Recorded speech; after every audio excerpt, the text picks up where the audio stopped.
The sea left, and the town never quite recovered from the shock. Not dramatically, not with a storm or a catastrophe, just quietly, season by season, the tide lost interest. The Spartina grass crept in, the silt thickened, the estuary filled its own mouth with silence, and Grange-over-Sands, built on the grand Victorian promise of salt air, sea views, and the curative power of the tide, was left standing on its promenade, stiff-collared, dressed in red sandstone and expectation, looking out at where the water used to be, and it's still waiting.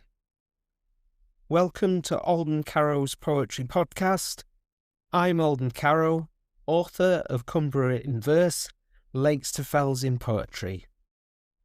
This show is about slowing down, listening closely, and finding the poetry that lives in both the extraordinary and the quietly heartbreaking everyday.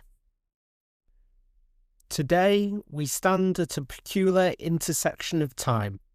Not just a historical era, but a state of mind, the Victorian, a ghost that refuses to leave. A posture maintained long after the reason for it has been dissolved into the mud.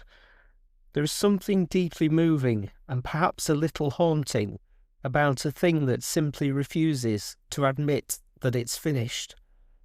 Our guest poem today is Thomas Hardy's The Darkling Thrush, written on the last day of the Victorian era itself, in a frost-hardened landscape that feels as though the world has run out of reasons to continue.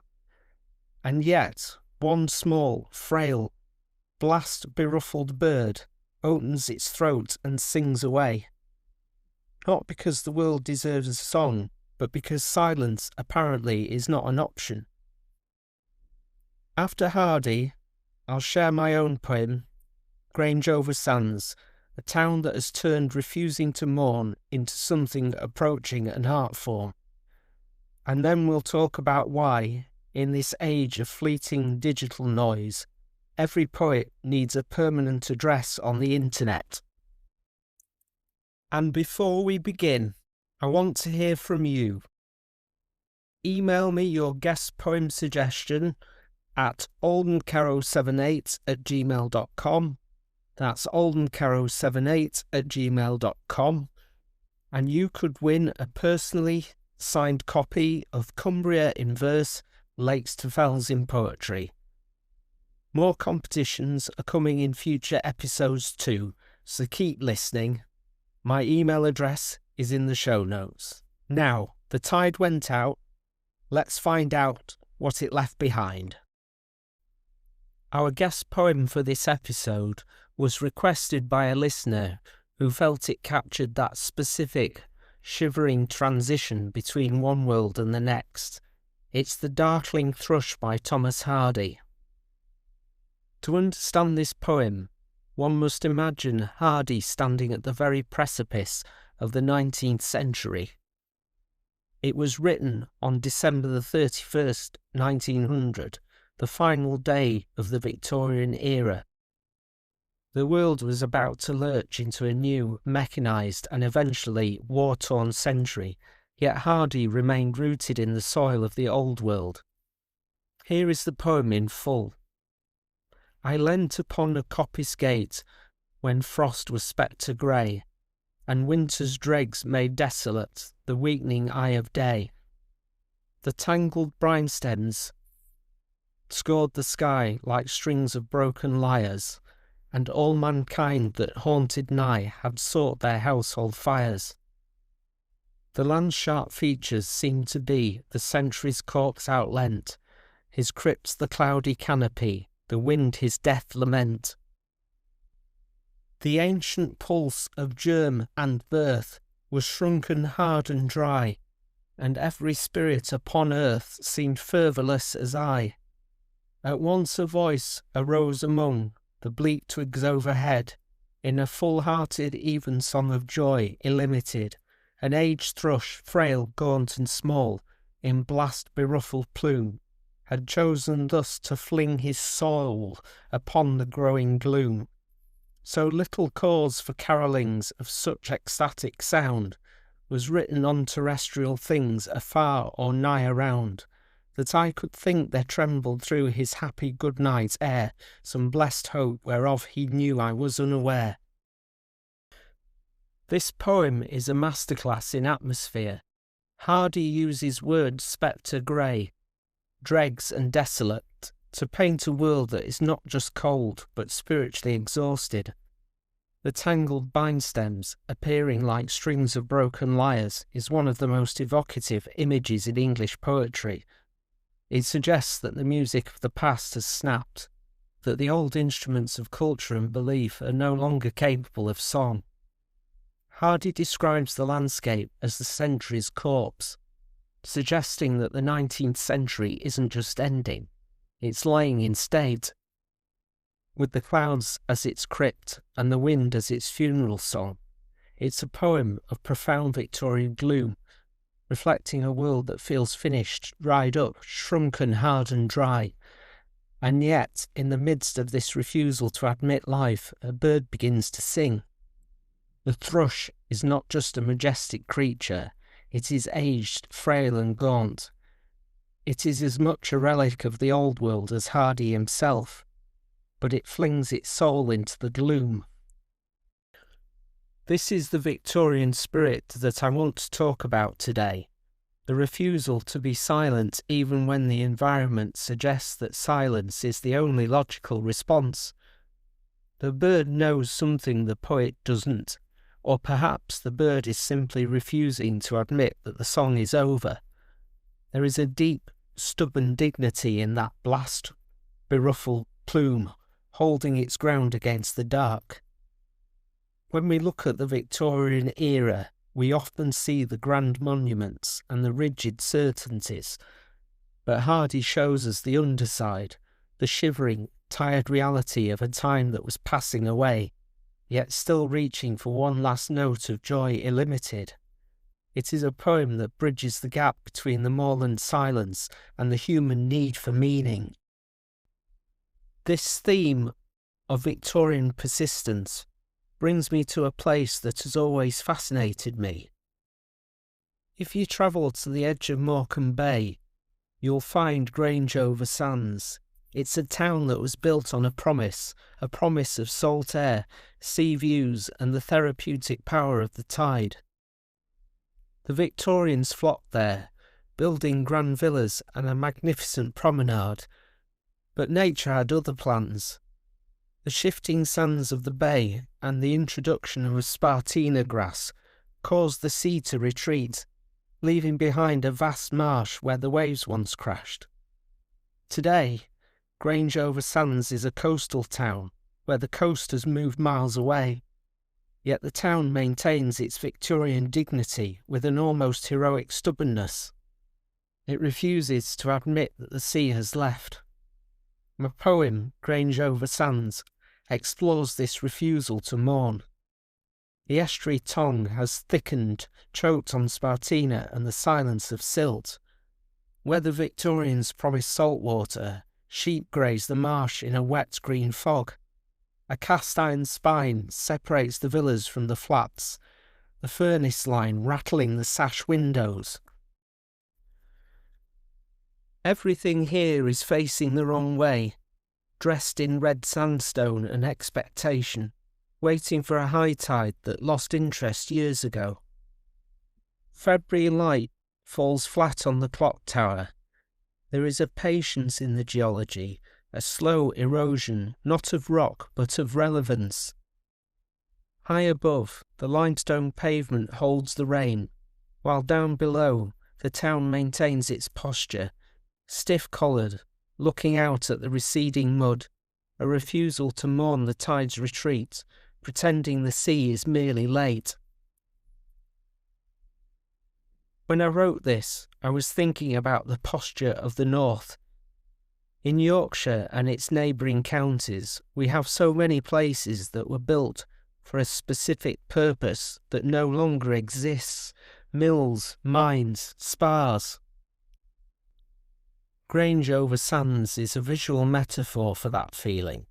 The cast-iron spine of the railway still runs through it, a Victorian achievement that persists even as the reason for the town's seaside status has vanished into the silence of silt.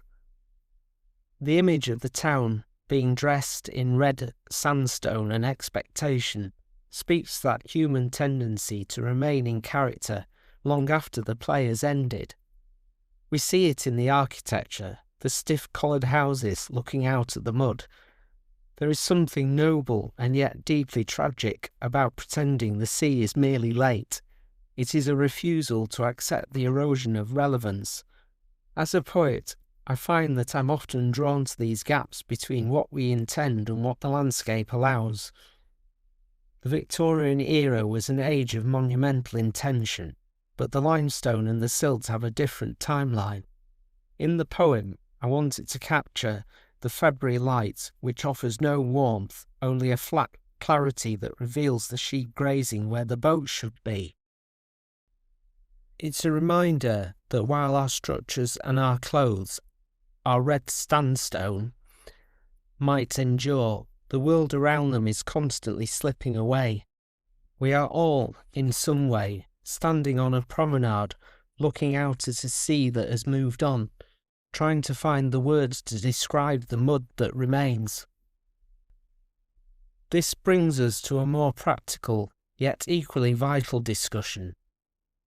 We have been talking about Victorian legacies, statues, promenades and printed books, about towns built on grand promises and the quiet devastation of watching those promises slowly retreat like the tide at Morecambe Bay. In the 19th century, if a poet wanted to exist in the public consciousness, they needed a publisher, a broadside, or a physical presence in a literary circle. The infrastructure of visibility was solid, tangible, built from real stone. Today, the landscape has shifted as dramatically as the sands of the bay itself.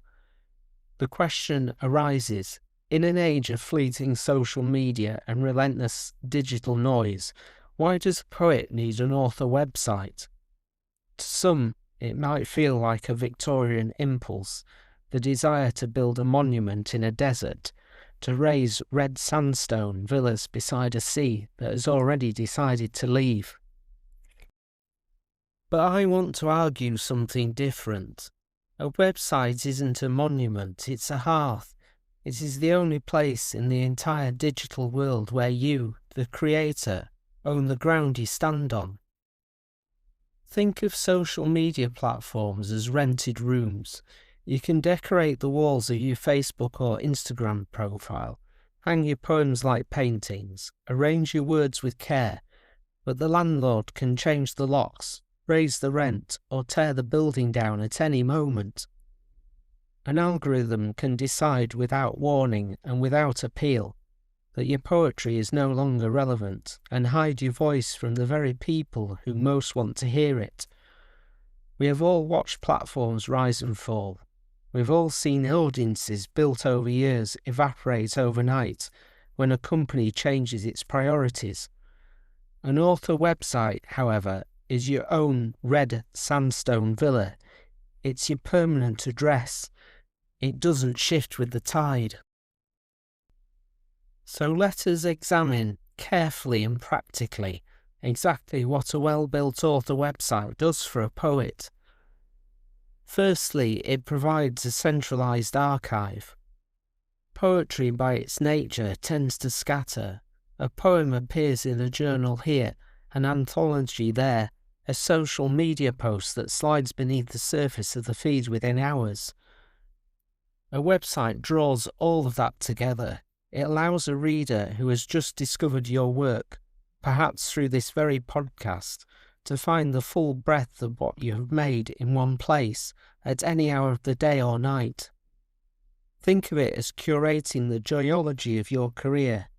You can lay the limestone pavement of your earliest work alongside the high tide of your latest collection. You can show the full landscape, not just a single poem someone happened to stumble across.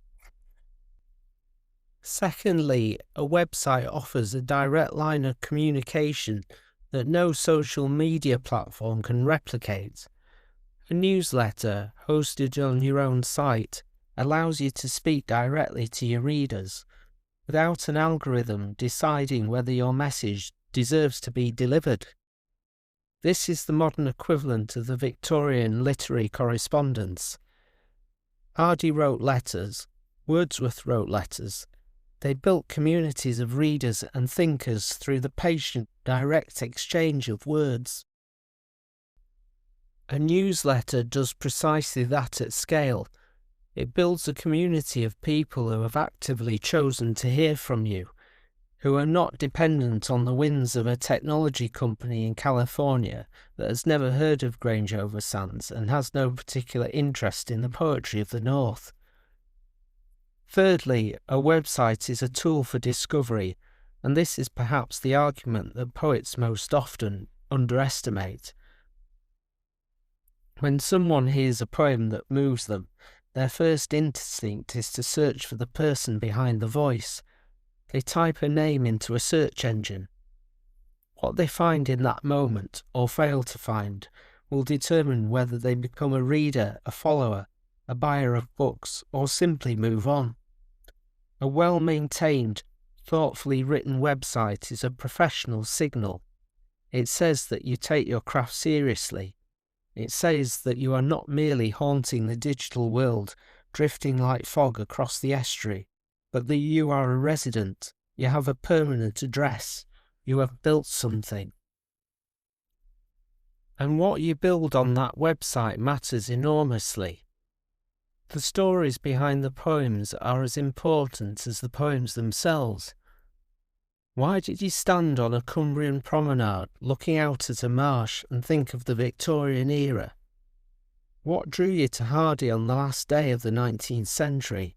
That frost-hardened figure leaning on a coppice gate, and what does it feel like to write about a landscape that is actively changing beneath your feet? These are the questions your readers are asking. A website gives you the space to answer them in your own voice, on your own terms, without a word count restriction or a character limit. Fourthly, a website enables a multimedia experience that reflects the full nature of poetry as an art form. Poetry is an oral tradition as much as a written one. It was sung before it was printed. It was spoken before it was read. On a website, you can host audio recordings of your readings, your actual voice saying the actual words with the actual weight and pace you intended. You can share videos of the landscape that inspired the work. You can embed this podcast. You can create a sensory world around your verse that a printed page alone simply cannot provide. When a listener hears Grange-over-Sands on this podcast and then visits your site and watches February light fall flat on the actual clock tower of the actual town, something clicks. The poem becomes a place they have visited. People return to places they love. Fifthly, and this is something that took me time to understand, a website protects your work against the internet's catastrophically short memory. The digital world moves faster than any tide. Content that feels urgent and visible today is buried and forgotten by next week. A social media post has a lifespan measured in hours. A website, properly maintained and thoughtfully constructed, accumulates authority over time. Search engines reward consistency and depth. The longer your site exists, the more substantial it becomes, the more easily new readers can find their way to it. You're not building for today's algorithm. You're building for the reader who will search your name in 5 years' time or 10 and find something worth reading. In a world that feels increasingly fervorless, as Hardy put it, standing in that frost with his broken lyres and his exhausted century, a poet's website is a place where what he called joy illimited can be preserved. It's a refusal to let your work be washed away by the receding mud of the internet's indifference. It's your way of saying, I am here. This is what I have seen. This is what I have made, and it will still be here tomorrow. We no longer build cast-iron railways to bring visitors to our words. The furnace line no longer rattles the windows of a seaside town that the sea has abandoned, but we can build digital pathways, carefully, deliberately, with the same stubborn patience as the limestone pavement holding the rain above Grange-over-Sands. A website is the modern poet's promenade, a place to walk, to look out at the horizon, and to invite others to stand beside you and share the view. The Victorians built for permanence. They raised their red sandstone villas and their ornate clock towers and their magnificent promenades, and they fully expected the sea to honour its side of the arrangement. The sea, of course, had other plans, but the buildings remain, the posture remains, the refusal to yield remains. Build your website with that same stubbornness. Build it knowing that the platforms will come and go, that the algorithms will shift and change, that the digital tide will retreat just as the physical one did. Build it so that when the February light of the future falls on your name, there's something substantial, something built with care and intention and the full weight of your craft for it to illuminate. Your words deserve a permanent address, so give them one. And so the town stands, as it always has, stiff-collared, facing the mud, pretending the sea is merely late. There is something quietly magnificent in that refusal, in the maintenance of posture long after the tide has gone. Hardy's thrush knew it, Grange-over-Sands knows it, and perhaps, if we are honest, we know it too, that stubborn, irrational, deeply human insistence on singing anyway, even when the landscape offers us very little reason to. And that's what poetry is for, not to explain the world, but to stand in it clear-eyed and refuse to be silent. Now, before I go, I want to hear from you. This podcast is a shared journey, and your voice belongs in it. If there is a poem you love, a classic that has never left you, a modern piece that caught you off guard, or a quiet personal favourite that is difficult to explain but impossible to forget, email it to me. The email address is aldencarrow78@gmail.com. Say it with me, aldencarrow78@gmail.com. Every suggestion puts you in the draw to win a personally signed copy of my book, Cumbria in Verse, Lakes to Fells in Poetry. That's a real book, signed by hand, sent directly to you. And this is not the last competition either. Future episodes will bring further chances to win. So keep listening, keep suggesting, and keep showing up. If today's episode moved you, share it. A recommendation to one person you trust is worth more than any algorithm. Help build something that lasts a little longer than the tide. New episodes arrive every Wednesday at 6 in the morning. Start the week slowly. Start it with poetry. I'm Alden Carrow. The sea may have retreated, but we are still here, still watching, and still finding the words.